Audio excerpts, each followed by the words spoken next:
Assalamu alaikum, dear students. Our today's topic is challenge to bipolarity and non-alignment moment. Name. So it is class 12th, subject political science. तो बच्चों, जैसा कि हमने पहले भी पढ़ा कि कोल्ड वार ने दुनिया को दो ब्लॉकों में तकसीम किया। तो एक हिस्सा जिसको कि यूएसए लीड करता था और दूसरा यूएसएसआर। सेकंड वर्ल्ड वार के बाद इन दोनों ब्लॉकों में राइवलरी के नतीजे में, क्योंकि दोनों सुपर पावर्स थे, तो दो राइवलरी के दो नतीजे में वर्ल्ड जो था इसने क्या अखज़ किया, क्या पाया? Suspicious, hatred and hostility were the main things which were seen after this Cold World War. So, at this crucial juncture, many countries of Asia, America and Africa, यानी इन तीनों बरअज़्म के मुख्तलिफ ममालिक जिन्होंने सफ़र किया था, who suffered colonialism for centuries, और इसके बाद उन्होंने आज़ादी पाई थी, और इन मुल्कों को हम क्या किस नाम से जानते थे? थर्ड वर्ल्ड स्टेट्स, क्योंकि ये बहुत ही पसमानदा थी उस टाइम। और इनमें से अक्सर कंट्रीज वो थी कि जो अब इस आज़ादी को छीनना नहीं चाहती थी, उनको इसको एक किस्म से एंजॉय करने चाहती थी, यानी कि वो किसी झगड़े में या किसी का साइड नहीं लेना चाहती थी। So they decided the path of non-alignment for a new international order, जिसकी बेस किस पे होनी चाहिए थी? Equality and mutual coexistence. So non-alignment and new international economic order therefore emerged as new challenge to bipolarity. So जो ये non-alignment moment या challenge to bipolarity, non-alignment moment जो है, इसकी जो बुनियादी जड़ थे, जहाँ की ये पनप गई, तो इसका जिसको हम बोलते थे कि ये किसके जहन में सबसे पहले आया, क्योंकि हिंदुस्तान का जो सबसे पहले प्राइम मिनिस्टर जवाहरलाल नेहरू थे, ये उसी की सोच थी। Who gave the idea of an organisation of newly independent states of America and Asia. और उसने एक रेडियो में भी उस टाइम एक स्पीच दी थी, इन अर्ली 1946 में ये स्पीच दी थी नॉन अलाइनमेंट मूवमेंट पे। सो ये जो नॉन अलाइनमेंट मूवमेंट का आइडिया था,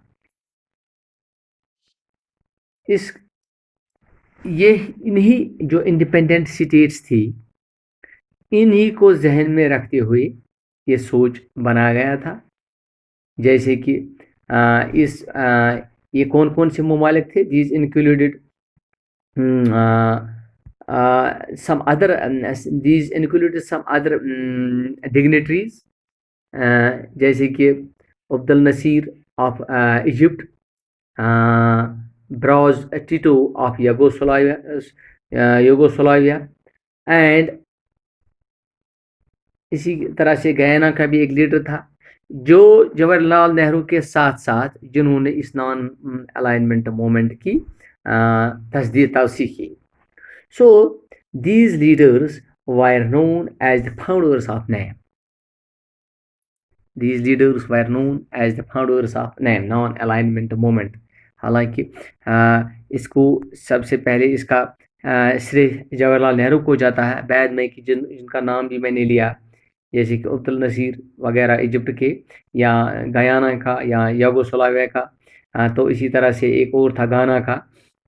तो उन्होंने भी जवाहरलाल नेहरू के साथ साथ इस चीज़ की तवसीह की कि हम एक नॉन अलाइनमेंट मोमेंट, यानी कि हम न एक सुपर पावर्स के साथ रहेंगे, न दूसरे सुपर पावर के साथ। So the first non-alignment summit was held in 1961 at Belgrade. इसकी पहली कॉन्फ्रेंस जो हो गई वो बिलग्रेड में 1961 में हुई। सो इनमें इस मीटिंग में बहुत से नुक्तों पे उबारने की कोशिश की गई, जैसे कि cooperation between the 5 above mentioned cities, यानी जो कि जिनका मैंने तज़किरा किया, हिंदुस्तान, गाना, या इजिप्ट, यूगोस्लाविया। तो इनमें एक कोऑपरेशन होनी चाहिए थी इन स्टेट्स में। तो दूसरा ये था कि cooperation in the wake of escalating cold war conflicts and it's area, यानी कि कोल्ड वॉर जो है इसको इसमें ना पड़ना और इसको एस्केलेट करना, ये भी एक जूज था इसका नॉन अलाइनमेंट का। और तीसरा entry of newly independent African states on the globe. So इस कुछ चीज़ों को बुनियाद बना के इस नॉन अलाइनमेंट मोमेंट को वजूद में लाया गया।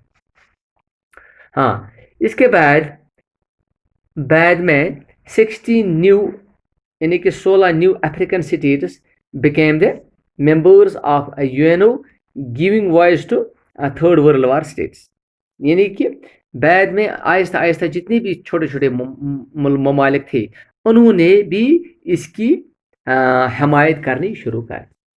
सो द फर्स्ट, जैसा कि मैंने पहले भी बताया कि फर्स्ट नॉन नेम जिसको हम अब बोलेंगे नेम नॉन अलाइनमेंट मूवमेंट, तो इसका समिट सबसे पहले 1961 बिलग्रेड में हुआ, और इस टाइम इसके it was attended by 25 member states. इसमें यानी कि उस वक्त इसमें 25 मेंबरों ने स्टेट्स के मेंबरों ने हिस्सा लिया। तो इस समिट में कुछ खास डिसीजंस, क्रूशल डिसीजंस भी हुए।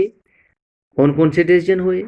जैसे कि सबसे पहले ये डिसीजन हुआ not to join any power bloc of the cold war era, यानी कि हम किसी भी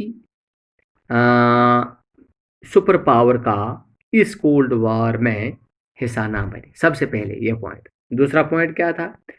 to increase cooperation between the third world countries, यानी कि जितने भी थर्ड वर्ल्ड, जिसको मैंने कहा जितने भी कंट्रीज थी आपस में हम कोऑपरेशन रखेंगे, ये दूसरा इसका मकसद था। और तीसरा मकसद क्या था? To foster cooperation to reduce cold war tension, हम ये भी कोशिश करेंगे कि जो टेंशन कोल्ड वार से उभरे हैं या कोल्ड वार के जितनी भी टेंशन हैं इनको हम आहिस्ता आहिस्ता कम करने की कोशिश करेंगे। और ये मोमेंट जो है it worked for a long to see the end of cold war. और इस मोमेंट में ये भी एक तरह से सोच बनाया गया है कि ये जो कोल्ड वर्ल्ड वार है इसको हम ख़त्म करने की कोशिश करेंगे। और लास्ट समिट, नेम का जो लास्ट समिट जो हो गया वो हवाना में 2006 में हो गया। और इस समिट में हिंदुस्तान ने